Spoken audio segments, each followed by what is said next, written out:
Hello दोस्तों, welcome to AMC classes. आज है 18 जुलाई। तो 18 जुलाई से जुड़े हुए जितने भी इम्पॉर्टेंट करंट अफेयर हैं वो आज हम इस वीडियो में डिस्कस करेंगे। साथ ही दोस्तों, आप वीडियो को लास्ट तक ज़रूर देखें क्योंकि इस वीडियो में हर करंट अफेयर डिटेल्स के साथ बताए गए हैं। तो चलिए हम स्टार्ट करते हैं। फर्स्ट क्वेश्चन है, हाल ही में सदियों पुरानी केर पूजा भारत के किस राज्य में फिर से शुरू हुई है? तो केर पूजा भारत के किस राज्य में फिर से शुरू हुई है? तो ये हुई है त्रिपुरा में। त्रिपुरा में केर पूजा फिर से शुरू कर दी गई है, मतलब ऑप्शन बी इज़ करेक्ट। अब केर पूजा से जुड़ी हुई कुछ डिटेल्स हैं तो वो हम जान लेते हैं क्या हैं। केर पूजा भारत के त्रिपुरा में आयोजित एक त्यौहार है। पूजा का प्रदर्शन, जिसे आमतौर पर अगस्त में आयोजित किया जाता है, लोगों और राज्यों को लाभ पहुंचाता है। यह उत्सव वास्तु देवता के संरक्षक देवता केर को सम्मानित करने के 2 सप्ताह बाद मनाया जाता है। इसमें प्रसाद, बलिदान और एक निर्धारित सीमा शामिल है जो आपदाओं से लोगों की सुरक्षा करता है और उन्हें बाहरी आक्रमण से बचाता है। अब और भी कुछ डिटेल हैं केर पूजा से जुड़ी हुई, तो वो देख लेते क्या हैं। पूजा की शुरुआत त्रिपुरा के राजाओं ने की थी। हलाम जनजाति के लिए पूजा में भाग लेना आवश्यक है। तो इसमें कंडीशन क्या है कि जो हलाम जनजाति है उसका इस पूजा में भाग लेना आवश्यक है। त्यौहार के दौरान 2.5 दिनों के लिए राजधानी के प्रवेश द्वार बंद कर दिए जाते हैं और भाग लेने वाले संप्रभु सहित प्रतिभागियों को जूते पहनने, आग जलाने, नृत्य करने या गाने की अनुमति नहीं होती है। तो इसमें जो कंडीशन थी वो मैंने आपको बता दी कि क्या क्या है। हलाम जनजाति के इसमें भाग लेना आवश्यक है, साथ ही प्रतिभागियों को जूते पहनने, आग जलाने, नृत्य करने और गाने की अनुमति नहीं होती है। अब जान लेते त्रिपुरा की राजधानी क्या है। तो राजधानी है अगरतला, मुख्यमंत्री हैं विप्लव कुमार देव और राज्यपाल हैं रमेश बैस। नेक्स्ट, हाल ही में किस राज्य सरकार ने नए जिलों के गठन के लिए एक अध्ययन समिति के गठन को मंजूरी दे दी है? तो किस राज्य सरकार द्वारा नए जिलों को गठन करने के लिए अध्ययन समिति का गठन किया गया है? तो उस राज्य का नाम है आंध्र प्रदेश।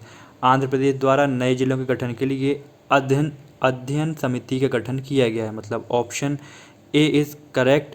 अब इससे जुड़ी हुई जो डिटेल्स हैं वो देखते हैं हम क्या हैं। यह समिति नए जिले बनाने पर अध्ययन करेगी। कैबिनेट में 31 मार्च के भीतर नए जिले बनाने की प्रक्रिया को पूरी करने का निर्णय लिया है।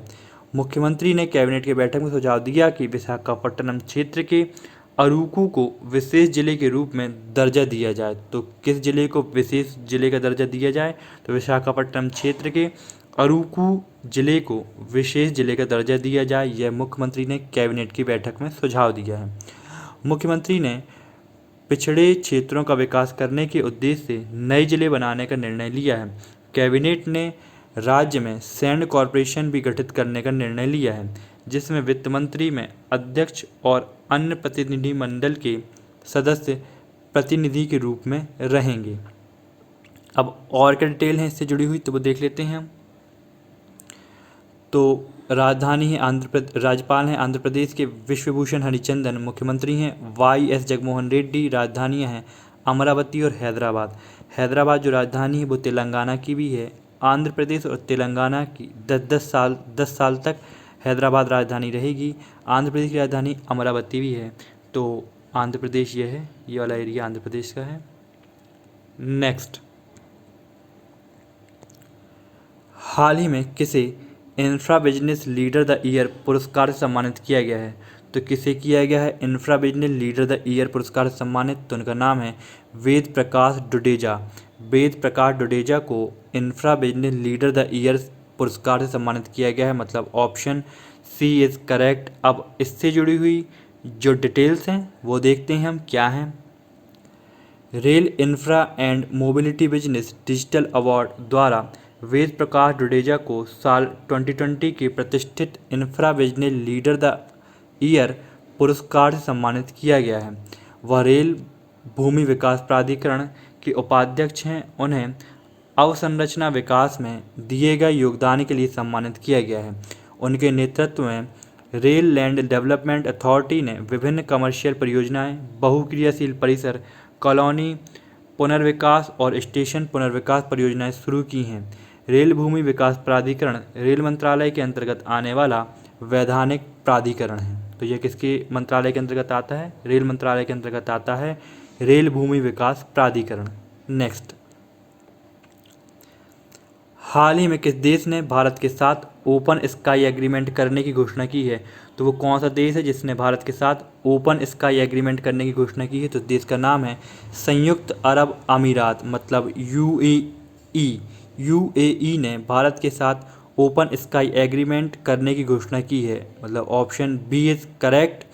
अब ओपन स्काई एग्रीमेंट क्या है इसको हम पूरा डिटेल में समझते हैं, क्या क्या कंडीशंस हैं इसमें, और भारत की ओपन स्काई एग्रीमेंट नीति क्या है वो भी हम समझेंगे। तो चलिए देखते हैं। हाल ही में संयुक्त अरब अमीरात ने भारत के साथ एक खुला आकाश समझौता या ओपन स्काई समझौता करने की इच्छा व्यक्त की है। अब ओपन स्काई समझौता है क्या ये समझते हैं। ओपन स्काई समझौता दो देशों के मध्य द्विपक्षीय समझौता होता है जिसके तहत दोनों देश अंतर्राष्ट्रीय यात्री एवं कार्गो सेवा प्रदान करने हेतु अपनी अपनी एयरलाइंस के लिए अधिकार प्रदान करने के लिए आपस में बातचीत करते हैं। यह अंतर्राष्ट्रीय यात्रियों एवं कार्गो उड़ानों के विस्तार को बढ़ावा देता है। तो ये होता है ओपन स्काई समझौता। अब और भी कुछ है इसी से रिलेटेड, तो वो देखते हैं क्या है। तो वायु सेवा समझौता क्या है? तो वायु सेवा समझौता देखते हैं, साथ ही ये भी देखते हैं कि ये किस प्रकार अलग है ओपन स्काई समझौते से। तो भारत ने उन 109 देशों के साथ वायु सेवा समझौता किया है जिनमें संयुक्त अरब अमीरात भी शामिल है। इस समझौते में उड़ानों, सीटों, लैंडिंग बिंदुओं, कोड शेयर की संख्या से संबंधित विभिन्न पहलू शामिल किए जाते हैं, किंतु यह समझौता दो देशों के बीच असीमित संख्या में उड़ानों की अनुमति नहीं देता है। तो इसमें क्या कंडीशन है? ये दो देशों के बीच असीमित संख्या में उड़ानों की अनुमति नहीं देता है। आप समझते हैं कि ओपन स्काई समझौता इससे किस प्रकार अलग है। तो भारत और संयुक्त अरब अमीरात के बीच ओपन स्काई समझौता दोनों देशों के चयनित शहरों के मध्य असीमित संख्या में उड़ानों की अनुमति देगा। तो ओपन स्काई समझौते से क्या होगा? दोनों देशों के बीच असीमित संख्या में उड़ानों की अनुमति मिलेगी। अब भारत की ओपन स्काई नीति क्या है वो देख लेते हैं हम। तो भारत की ओपन स्काई नीति क्या है?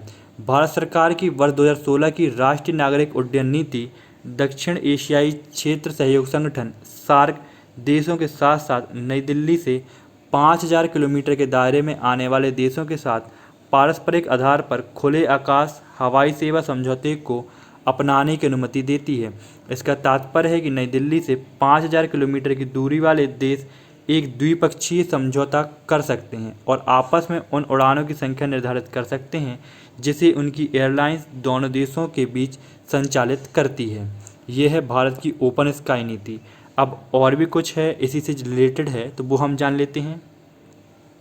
तो पाँचवीं और छठवीं फ्रीडम ऑफ एयर क्या है ये समझ लेते हैं। तो ये भी बहुत इंपॉर्टेंट है तो समझना। भारतीय एयरलाइंस के हितों को अन्य एयर कैरियर से खतरे के मद्देनज़र संयुक्त अरब अमीरात ने यह भी उल्लेख किया है कि वह पाँचवीं और छठवीं फ्रीडम ऑफ एयर को लागू करने का इच्छुक नहीं है।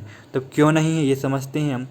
फ्रीडम ऑफ एयर की अवधारणा वर्ष 1944 के convention on international civil aviation मतलब शिकागो कन्वेंशन कहा जाता है। तो इसे क्या कहा जाता है? शिकागो कन्वेंशन भी कहा जाता है। में विमानन उदारीकरण की सीमा पर असहमति के परिणामस्वरूप तैयार की गई थी।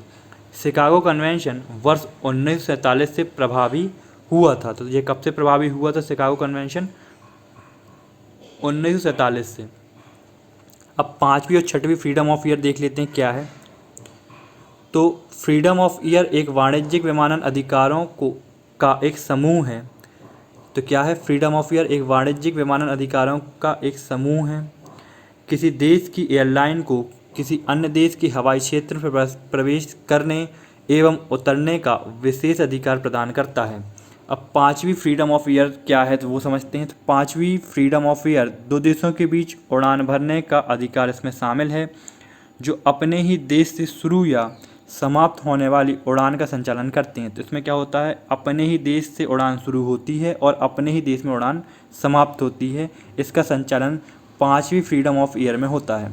अब छठवीं फ्रीडम ऑफ एयर देखते हैं। तो छठवीं फ्रीडम ऑफ एयर में गैर तकनीकी कारणों से अपने देश में रुकने के अलावा एक विदेशी देश से दूसरे देश में उड़ान भरने का अधिकार इसमें शामिल होता है। ये मतलब विदेशों के बारे में है, एक देश से दूसरे देश में जब विदेशों में होती है उड़ान तो उसमें क्या किया जाता है, उसको अधिकार दिया जाता है।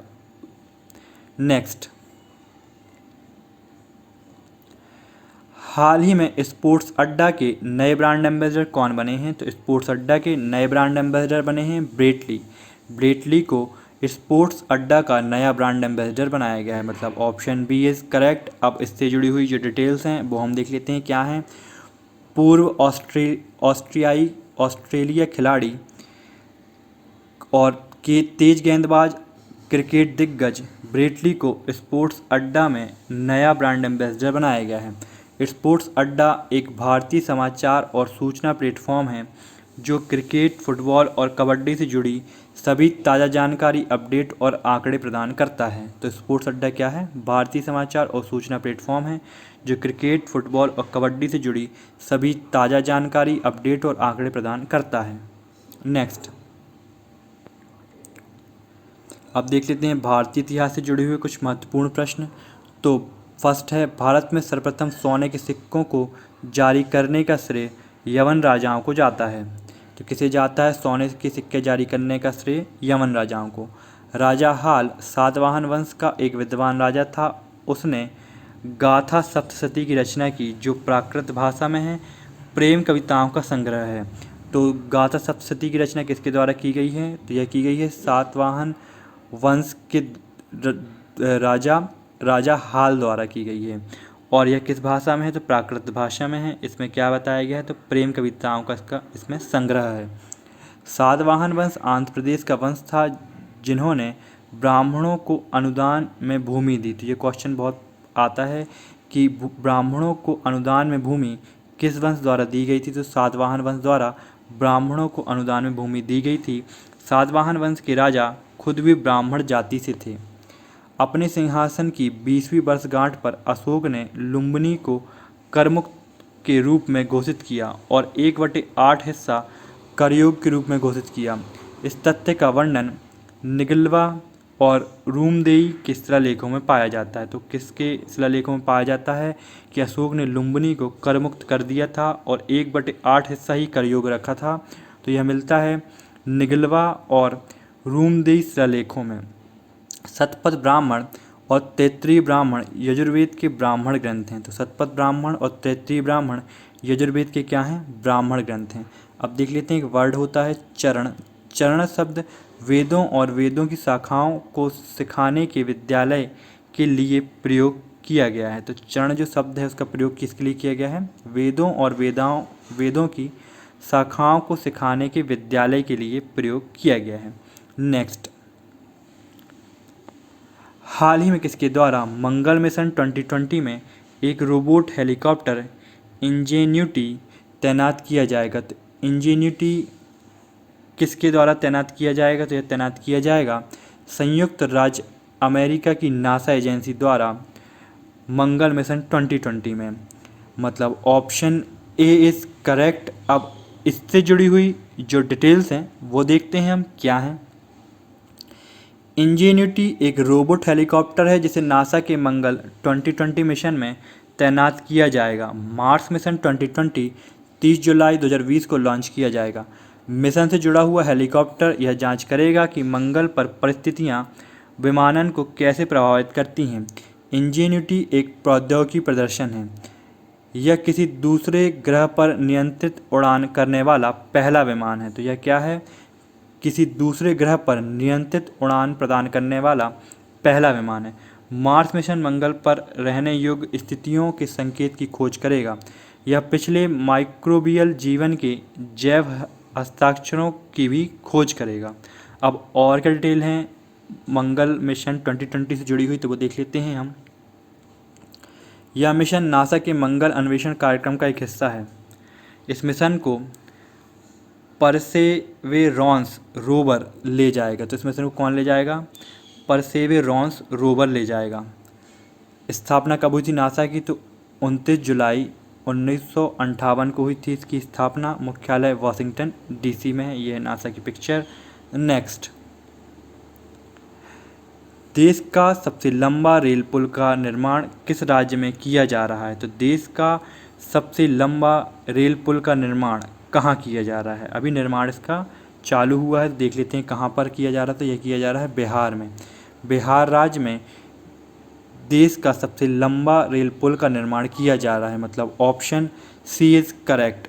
अब इससे जुड़ी हुई जो डिटेल्स हैं वो हम जान लेते हैं क्या हैं, साथ ही ये देख लेते हैं कि सबसे लंबा रेलवे पुल जो है बन चुका है, वो भी हम देख लेंगे कौन सा है जो सबसे लंबा रेलवे पुल है जो बन चुका है।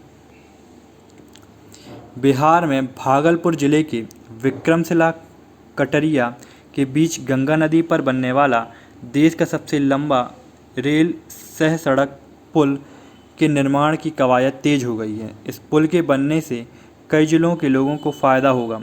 पुल की डिज़ाइन और प्रकलन तैयार कर ली गई है। दिसंबर महीने में इसकी निविदा निकाली जाएगी। इसके बाद 2021 से इसका निर्माण कार्य शुरू हो जाएगा। पहुंच पथ के साथ अंग्रेजी के वाई आकार के इस रेल सह सड़क पुल की लंबाई 24 किलोमीटर है। तो यह किस आकार का है? तो अंग्रेजी के जो वर्ण होता है वाई के आकार का यह पुल है। अब और क्या डिटेल है इससे जुड़ी हुई तो वो देख लेते हैं हम क्या है। तो देश के सबसे बड़े रेल रोड ब्रिज बोगीबील का उद्घाटन किया गया था। यह पुल असम के डिब्रूगढ़ में बनाया गया। तो जो अभी सबसे बड़ा रेलवे रोड ब्रिज है वो कौन सा है? असम के डिब्रूगढ़ में बना हुआ है, इस जो बन चुका है। अब देख लेते हैं बिहार के राज्यपाल। तो बिहार के राज्यपाल हैं फागू चौहान। गठन हुआ था बिहार का 22 मार्च 1912 को, और इसी दिन बिहार दिवस भी मनाया जाता है। मुख्यमंत्री हैं नीतीश कुमार। बिहार की राजधानी है पटना। नेक्स्ट, हाल ही में किस राज्य के टेक्सटाइल आर्ट फॉर्म माता नी पछेड़ी को भौगोलिक सांकेतिक टैग हेतु आवेदन पंजीकृत किया गया है? तो देख लेते हैं किस राज्य की टेक्सटाइल आर्ट फॉर्म माता नी पछेड़ी को भौगोलिक सांकेतिक टैग हेतु आवेदन पंजीकृत किया गया है। तो यह किया गया है गुजरात द्वारा किया गया है। तो गुजरात की है टेक्सटाइल आर्ट फॉर्म माता नी पछेड़ी को भौगोलिक संकेत टैग हेतु आवेदन पंजीकृत किया गया है गुजरात द्वारा, मतलब ऑप्शन सी इज़ करेक्ट। अब इससे जुड़ी हुई जो डिटेल्स हैं वो हम जान लेते क्या है माता नी पछेड़ी, वो भी हम समझते हैं। गुजरात की टेक्सटाइल आर्ट फर्म माता नी पछेड़ी को भौगोलिक सांकेतिक टैग हेतु आवेदन पंजीकृत किया गया है। आवेदन Gujarat council on science and technology द्वारा जुलाई 2020 के दूसरे सप्ताह में दायर किया गया था। आवेदन की जीआई रजिस्ट्री में पंजीकृत होने के बाद इसके मूल्यांकन एवं अनुमोदन में लगभग 3 महीने का समय लगता है। अब और क्या डिटेल हैं माता नी पछेड़ी से जुड़ी हुई तो वो देख लेते हैं हम क्या हैं। माता नी पछेड़ी एक गुजराती शब्द है जिसका अनुवाद मातृ देवी के पीछे। पछेड़ी एक धार्मिक वस्त्र लोक कला है जिसके केंद्र में मातृ देवी का उल्लेख किया जाता है और शेष कपड़े में उनकी कहानियाँ एवं किंवदंतियों को निरूपित किया जाता है। इसे गुजरात की कलमकारी भी कहा जाता है। तो इसे क्या कहा जाता है? गुजरात की कलमकारी कहा जाता है माता नी पछेड़ी को। अब गुजरात की राजधानी क्या है? तो राजधानी है गांधीनगर। मुख्यमंत्री हैं विजय रूपानी। राज्यपाल हैं आचार्य देवव्रत। ये है माता नी पछेड़ी की पिक्चर, ये जिसको टैग मिला है ये वाला। नेक्स्ट, हाल ही में किस राज्य में साइबर हर अभियान शुरू किया गया है? तो किस राज्य में शुरू किया गया है साइबर हर अभियान? तो यह शुरू किया गया है तेलंगाना में। तेलंगाना में साइबर हर अभियान शुरू किया गया है, मतलब ऑप्शन सी इज़ करेक्ट। अब साइबर हर अभियान है क्या, इसके बारे में जो डिटेल्स हैं वो देख लेते हैं हम क्या हैं। तेलंगाना राज्य पुलिस की महिला सुरक्षा विंग द्वारा कानूनी सहायता केंद्र सिम्बायोसिस लॉ स्कूल हैदराबाद के सहयोग से साइबर अभियान शुरू करेगी। यह अभियान राज्य में बच्चों और महिलाओं के खिलाफ होने वाले ऑनलाइन अपराध से निपटने के लिए शुरू किया गया है। साइबर हर 1 महीने तक चलने वाला वर्चुअली अभियान है जो साइबर स्पेस को महिलाओं और बच्चों दोनों के लिए सुरक्षित बनाएगा। अब साइबर हर से जुड़ी हुई और भी कुछ डिटेल्स हैं तो वो देख लेते हैं हम क्या हैं। साइबर हर अभियान जागरूकता पैदा करेगा और उन्हें सचेत रहने और साइबर हमले का शिकार बनने से बचने के लिए सक्रिय कदम उठाने की पेशकश करेगा।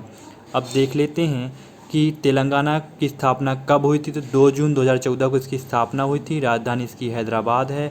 तेलंगाना के मुख्यमंत्री के चंद्रशेखर राव हैं। राज्यपाल तमिलिसाई सौंदरराजन हैं। नेक्स्ट, कोयला मंत्रालय ने खनन योजना पोर्टल को किस वेबसाइट से जोड़ने की योजना बनाई है। तो खनन योजना पोर्टल को किस वेबसाइट के साथ जोड़ा जाएगा। तो यह जोड़ा जाएगा प्रवेश वेबसाइट के साथ। प्रवेश वेबसाइट के साथ खनन योजना पोर्टल को जोड़ा जाएगा, मतलब ऑप्शन डी इज़ करेक्ट। अब इस वेबसाइट के बारे में कुछ डिटेल्स हैं तो वो हम देख लेते क्या हैं। कोयला मंत्रालय ने खनन योजना पोर्टल को प्रवेश वेबसाइट से जोड़ने की योजना बनाई है। प्रवेश विभिन्न प्रकार की मंजूरी लेने के लिए परियोजना प्रस्तावकों द्वारा पर्यावरण मंत्रालय को प्रस्तुत प्रस्तावों के ऑनलाइन प्रस्तुतिकरण, निगरानी और प्रबंधन के लिए एक एकल खिड़की हब है। यह घोषणा कोयला सचिव अनिल कुमार जैन ने federation of Indian chambers of commerce and industry FICCI द्वारा आयोजित वाणिज्यिक खनन के लिए कोयला खदानों की नीलामी पर एक हितधारक परामर्श के दौरान की है। दोस्तों, इस वीडियो की PDF प्राप्त करने के लिए डिस्क्रिप्शन पर दी हुई लिंक में क्लिक करें।